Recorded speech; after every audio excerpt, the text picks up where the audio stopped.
के अंदर 17 लाख रुपए का रेवेन्यू किया, सक्सेसफुल वुमन एंटरप्रेन्योर। आपने एक मिसाल खड़ी करी है, मैं आपको हाथ जोड़ के बधाई देता हूँ।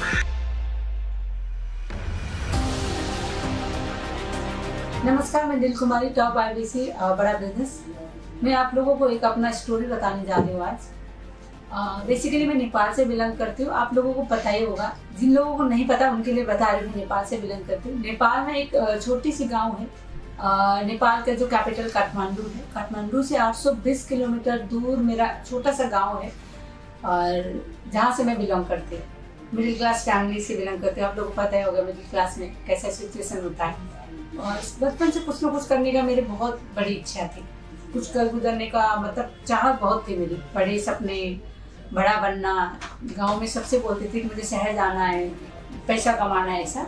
तो उसी की चक्कर में मैं काम करने के लिए मैं दुबई भी गई और कतार भी गई।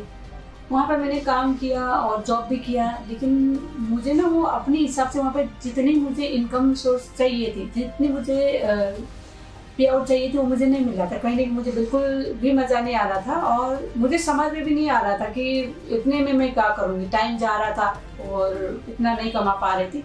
तो मैं वापस आ गई। मैं कहीं ना कहीं खुश नहीं थी अपनी जॉब से, तो मैं वापस आई फिर अपने गांव में। फिर पहले से रूटीन एक दिन देखा, ऐसे सोशल मीडिया में देख मैं वीडियो देख रही थी फेसबुक पे। तो वहाँ पे बिंदा जी का एक वीडियो मिला, जैसे वो बता रहे थे कि कैसे एक आईबीसी घर बैठ के महीना 1 से 5 लाख रुपए कमा सकते हैं, ऐसा बता रहे थे। तो मैं देखती रही ये क्या है। फिर वहाँ पे एक वीडियो मिला जहाँ पे प्रियांशु रंजन का नाम था, जहाँ पे बता रहे थे प्रियांशु रंजन देश में नंबर 1, कैसे 22 साल का लड़का महीना 22 लाख रुपए कमा रहा है। मुझे पता चला कि ये कैसे हो सकता है, जब ये कर सकते हैं तो ये तो मेरे लिए बेस्ट प्लेटफॉर्म है। मैं तो यही ढूंढ रही थी। फिर मैंने वहाँ से प्रियांशु जी का नंबर निकाला, तो उनसे कांटेक्ट किया। तो पता चला कि प्रियांशु जी ने बोला कि आपको उसके लिए दिल्ली आना पड़ेगा और अच्छा समझने के लिए।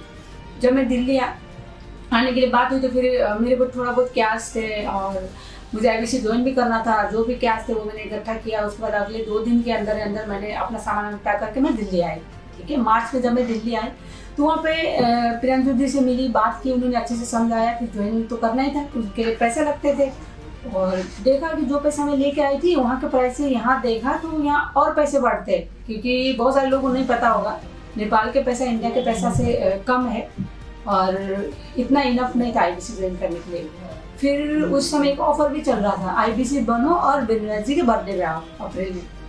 तो मुझे कैसे भी करके ज्वाइन करना था, और पूरा सपने, बहुत बड़े बड़े सपने देख रहे थे कि मुझे आईबीसी